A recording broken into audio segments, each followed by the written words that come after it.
अस्सलाम वालेकुम नाजरीन। मैं अब्दुल जब्बार सुमरो हाज़िर हूँ आपके programme behind the news with Abdul Jabbar Soomro के। तो शुरू करते हैं आज की ख़बरें और उन पर तबसरे। आज सिंध के शिकारपुर साइड पर सुबह सवेरे दो कबाइल में झगड़ा हुआ है, जिनमें शर कबीले के लोग भी शामिल हैं, जो वहाँ पर कच्चे के डाकू के तौर पे भी मशहूर हैं। और ये मुकाबला हुआ है भैयो कबीले के साथ, जिनका एक मुशीर था सिंध में, बाबुल भैयो, जिसके बेटे को और पुलिस को रंगे हाथों पकड़ा गया था बलूचिस्तान से असला लाते हुए। लेकिन अब उसकी वजाहत आ गई है कि ये असला दरअसल इनका आपस में जो दुश्मनियाँ चल रही हैं कबायली, उसके लिए मंगाया गया है ताकि शर कबीले के साथ मुकाबला किया जाए। तो अब आज बिलाखिर वो मुकाबला हो गया और तकरीबन 4 अफराद हलाक हो गए हैं, जिसमें 2 औरतें भी शामिल हैं और 2 मर्द हैं। ज़्यादातर नुकसान भैयो कबीले का हुआ है और शर कबीले ने उन पर हमले किए हैं, और ये वहाँ पुलिस और सारी चीज़ें हैं, लेकिन उसके बावजूद इलाके में संगीन टेंशन चल रहा है। दूसरी सबसे बड़ी एक खबर है, जो अभी एक समरी तैयार की गई है वज़रात ख़जाना के जानिब से, जो वज़ीर आज़म हाउस को भेजी जा रही है, ताकि जो लोग सोलर इस्तेमाल करते हैं उन पर टैक्स लगाया जा सके। ये बड़ी एक खबर है, जो बिजली बन के गिरी मुझ पे भी और आप लोगों पे भी गिरेगी, कि जिसका सोलर का घर पे पैनल 1 केवी लगा हुआ है उस पर 2000 टैक्स होगा, और 10 केवी पर 20,000 टैक्स होगा सालाना, और 12 केवी वाले 24,000 रुपये सालाना टैक्स भरेंगे। यानी अब जो आप अपनी बिजली पैदा कर रहे हैं सूरज के थ्रू, अब उस पर भी गवर्नमेंट टैक्स लगाने जा रही है। इस धूप जो हम खा रहे हैं, इस धूप से जो हम फ़ायदा उठा रहे हैं सोलर का, उस पर भी अब ये टैक्स लगाना चाह रहे हैं। कल मेरे ख्याल में जो ये ऑक्सीजन होगी, जो अब बंदा सांस ले रहा है, शायद इस पर भी टैक्स लगाया जाए कि फ़ी घर में कितने बंदे हैं तो 2000 रुपये पर बंदे पर टैक्स लगाया जाए। तो ये बहुत ही एक गलत प्लानिंग है और गलत सोच है कि एक आदमी जो अपने पैसे खर्च करके वहाँ अपने लिए एनर्जी पैदा कर रहा है, पाकिस्तान की बिजली बचा रहा है, उसकी जगह पर अपनी वो सोलर अपना खर्चा करके सोलर प्लेटें लगा रहा है, और 1 केवी या 2 केवी 5 केवी अपने घर के लिए, तो उसको बजाय आप सहूलत देने के उल्टा उसको टैक्स लगा रहे हैं। यहाँ तो ये सूरत हाल है कि 6 केवी जो प्लानिंग थी, पॉलिसी थी वापडा की, कि 6 केवी से ऊपर जो लोग अपना सोलर की बिजली बनाते हैं उससे बिजली परचेज की जाएगी। लेकिन यहाँ रिश्वतों के बाजार गर्म है, न सोलर की वो बिजली कोई ले रहा है, न ऐसी कोई प्लानिंग हो रही है। और अगर कोई ये प्रोसेस हो रहा है तो उसमें भी 5 से 6 लाख रुपए से ज़्यादा रिश्वतें मांगी जा रही हैं। उसके बाद जाकर ये सोलर का 6 केवी के ऊपर जाके बापडा वाली बिजली ले रहे हैं। लेकिन अब जब ये टैक्स लगेगा तो फिर क्या फ़ायदा होगा इसको बिजली देने की। तो ये सूरत हाल बड़ी गैर तसल्ली बख्श है आवाम के लिए भी, और मेरे लिए भी शॉकिंग न्यूज़ थी, तो मैंने कहा आपसे शेयर करूं। उसके अलावा गंदम का बहरान वही चल रहा है। गंदम का रेट पंजाब में 3000 रुपये तक पहुंच गया है, सिंध में भी तकरीबन 3200-3400 रुपये चल रही है। लेकिन ये बहुत बड़ी ज़्यादती हो रही है किसानों के साथ। अगर कल किसानों ने गंदम उगाना ही छोड़ दी तो फिर पाकिस्तान का क्या होगा। इसलिए ज़रूरी है कि हुकूमत सारी गंदम खरीदे और कोशिश करे जो गंदम उन्होंने यूक्रेन से मंगा के रखी हुई है स्टॉक में, उसको अफ़गानिस्तान या किसी और मुल्क को भेजे जहां ज़रूरत हो, जहां जो मुल्क मांगे। तो कम से कम इतना तो हो कि इन गरीबों का चूल्हा जल सके, इनके पूरे साल की रोज़ी रोटी है उसको नुकसान नहीं होना चाहिए। इससे एक बड़ा बुहरान जन्म लेगा।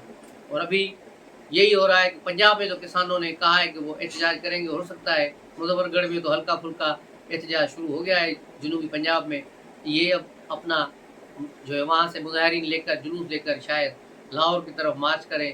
तो देखना है कि इस हफ्ते 1.5 हफ्ते में ये मरियम नवाज़ के लिए बहुत बड़ा चैलेंज है कि वो इसको हल कर सकती है या नहीं कर सकती है। दूसरी तरफ सियासी खबरों की तरफ आते हैं। आज स्कैंडल है, एक पुराना स्कैंडल आज नज़रों से गुजरा, किसी और ने उस पर बात की तो मैंने कहा मैं भी इस पर बात करूंगा कि थर के कोयले पर बात करेंगे। थर का कोयला जहाँ से निकला है, इसको मुशर्रफ के दौर में जो समरमंद था साइंसदान, उसने इससे कहा था कि ये तो कोयला बेकार है, किसी काम का नहीं, और उन्होंने इस पर अच्छे खासे यहाँ फाइनेंसिंग हुई, पाकिस्तान का पैसा बर्बाद हुआ, फिर इस चीज़ को ख़त्म कर दिया गया। लेकिन फिर आसमानी ज़रदारी जब 2008 में जीत कर आ गए और सदर बने और उन्होंने चाइना का दौरा किया था, तो चाइना वालों ने कहा था कि नहीं, ये थर का कोयला आपका सही है, इसको हम बेहतर कर सकते हैं, इसको सबसे बेहथर करेंगे, हमें मौका दिया जाए। तो यूँ फिर सिंध में आसिफ ज़रदारी ने उन्हें दावत दी और फिर सिंध गवर्नमेंट के फाइनेंस के साथ ये कोयला निकालना शुरू हुआ और उस पर रिसर्च हुई, तो पता चला कि ये कोयला बेहतर भी है और सबसे ज़्यादा इसके ज़खायर हैं। तो उसके बाद इस पर काम शुरू हुआ और दूसरा मुआहदा जो है पाकिस्तान सिंध गवर्नमेंट ने किया वो एंग्रो वालों के साथ था।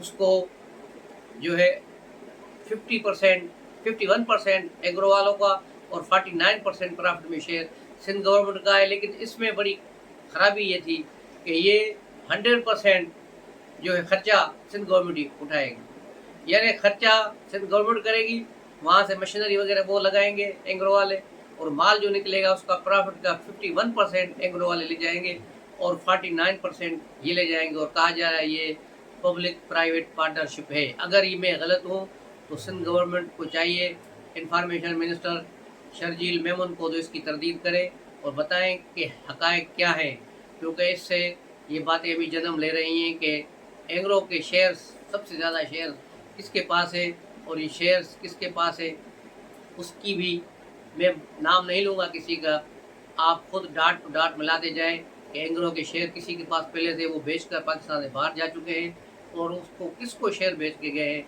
तो उसका फ़ायदा किसी की जेब में जा रहा है। तो इस पर सिंध गवर्नमेंट का मौक़िफ़ क्या है, हम जानना चाहेंगे।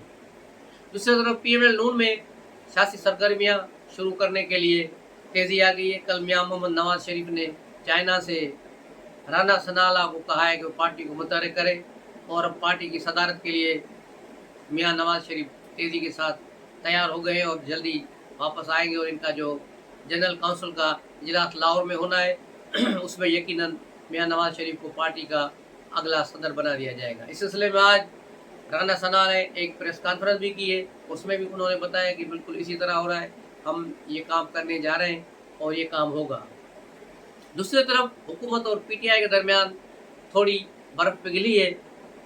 हुकूमत और PTI के जो सुन्नी काउंसिल है उसके दरमियान मुज़ाकरात हुए और फिर बाज़ाब्ता तौर पे अब पब्लिक अकाउंट्स कमेटी का जो उहदा है उसके साथ साथ दीगर कमेटियां अब सुन्नी काउंसिल को दी जाएंगी, जिस पर सुन्नी काउंसिल वाले रजामंद हैं। लेकिन अब उनके चेयरमैन कौन बनेंगे, उनके चेयरमैन बनाने पर झगड़े शुरू हो गए हैं। उस पर बड़े अपना इनका पार्टी का जो लीडर है शेर अफजल मरवत, उसके सिलसिले में कल तक यही था कि वो आउट हो चुके हैं इस रेस से, लेकिन आज की खबर ये है कि वो दोबारा इस रेस में इन है और वो अब वही चेयरमैन बनेंगे, क्योंकि इमरान खान ने अब फैसला किया है कि शेर अफजल मरवत ही इसका सदर रहेगा। उसके अलावा KP गवर्नमेंट में एक मिसाल यूसुफजई जो उनकी एडवाइज़र थी वज़ीर आला लंबे बालों वाले की, तो उस औरत ने जो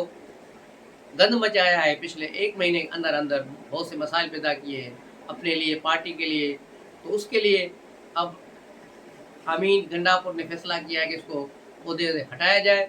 और फिर वो इमरान खान से कल मिले थे, तो इमरान खान से भी परमिशन ले ली। अब मिसाल यूसुफजई को और एक दूसरा इनका एडवाइज़र है, उस दोनों को हटाया जाएगा। मिसाल यूसुफजई जो है बुशरा बीबी की तर्जमान भी है, तो अब देखना ये है कि अमीन गंडापुर इसको हटा पाते हैं या नहीं हटा पाते, क्योंकि वो बुशरा बीबी की खास चाहिए थी।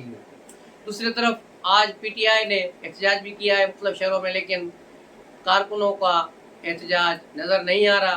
मुख्तलिफ शहरों में चंद सौ अफराद भी नहीं जमा हुए, कहाँ 2 दर्जन है, कहाँ कुछ है। और जो इनका सुन्नी काउंसिल का अपोजिशन लीडर है उमर अयूब, उसने भी वहाँ खिताब किया, तो वहाँ इसके पीछे जितने खड़े हुए थे MNA MP दूसरे लोग थे वो ज़्यादा थे, कारकुन बिल्कुल ही कम है, 2 दर्जन से भी ज़्यादा लोग नहीं थे। और यूँ ये बहुत ही कम वहाँ हुआ है, लेकिन पेशावर में दूसरी जगहों पर काफ़ी जगहों पर एहतजाज हुआ है। उमर अयूब ने इल्ज़ाम लगाया कि हमारे कई बंदों को रात को उठा लिया गया है, लेकिन इसकी कोई तस्दीक नहीं हुई है। उसके अलावा इमरान खान पर बात करने पर पाबंदी लगा दी है इस्लामाबाद हाई कोर्ट ने, और उसे आर्मी चीफ के ख़िलाफ़ बोलने और किसी भी अहम शख्सियत के ख़िलाफ़ बात करने पर सख्ती से मना कर दिया गया है। तो ये पाबंदी क्यों लगाई गई है? दरअसल इस्लामाबाद के जजेस اس کو اس کیس میں بچانا چاہ رہے ہیں عمران خان نے جو سنگین الزامات لگائے آرمی چیف پر، اب عدلیہ کو چاہیے تھا کہ وہ عمران خان کو کہتے کہ بھائی جو تم نے الزام لگائے ثابت کرو، لیکن بجائے اس کو کچھ کہنے کے اس کو کہا ہے کہ اپنا منہ بند کرو، اور یوں عمران خان پر پابندی عائد کی گئی، اور میڈیا کو بھی کہا گیا ہے تو میڈیا اب عمران خان کے کوئی بھی بیان جو ریاست کے خلاف ہے، آرمی چیف کے خلاف ہیں، نہ چھاپیں گے نہ لکھیں گے اور کچھ بھی نہیں ہوگا۔ عمران خان اب جو وہاں اڈیالہ جیل میں تقریر کریں گے وہ 90% اب سینسر ہوگی عدالتی حکم سے۔ تو یہ ہے آج کی خبریں، ملتے ہیں اگلے ولاگ میں، تب تک کے لیے اجازت دیجیے، السلام علیکم۔